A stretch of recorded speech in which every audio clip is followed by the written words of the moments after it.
Oui, oui, oui, pour moi c'était une des nouvelles les plus importantes de l'année, même si c'est une bonne nouvelle, même si c'est une nouvelle discrète, passée presque inaperçue, puisque c'est vrai qu'on est plus accroché par les mauvaises nouvelles et les nouvelles très spectaculaires.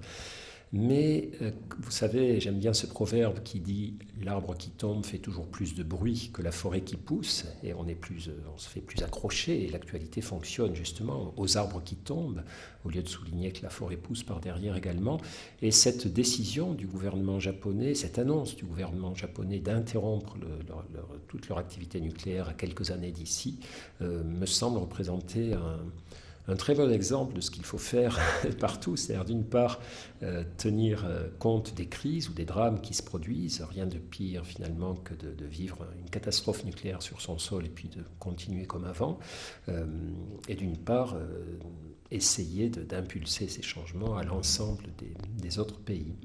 Et qu'est-ce que vous avez ressenti, vous, en apprenant cela? Quelles émotions sont nées de cet événement, de cette annonce?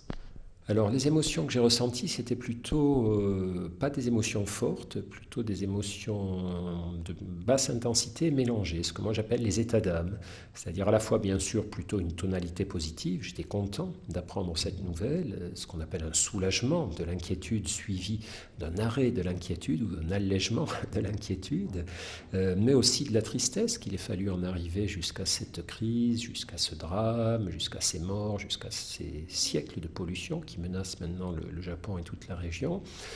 Un peu d'inquiétude aussi quand même pour l'avenir, me demandant si vraiment les politiques japonais vont faire ce qu'ils ont dit, je l'espère, un peu d'espoir aussi. Donc vous voyez, tout ce mélange qui la plupart du temps accompagne notre vie lorsqu'on est confronté à des informations, des événements nouveaux, tout ce mélange d'état d'âme que font naître en nous les événements de l'actualité. Oui, donc au fond, c'est un mélange d'optimisme et de pessimisme pour simplifier. Absolument, il y a à la fois ces émotions positives, bonne nouvelle quand même, bonne décision, et ces émotions négatives, est-ce qu'ils vont le faire, est-ce que ça va suffire, est-ce qu'il est encore temps.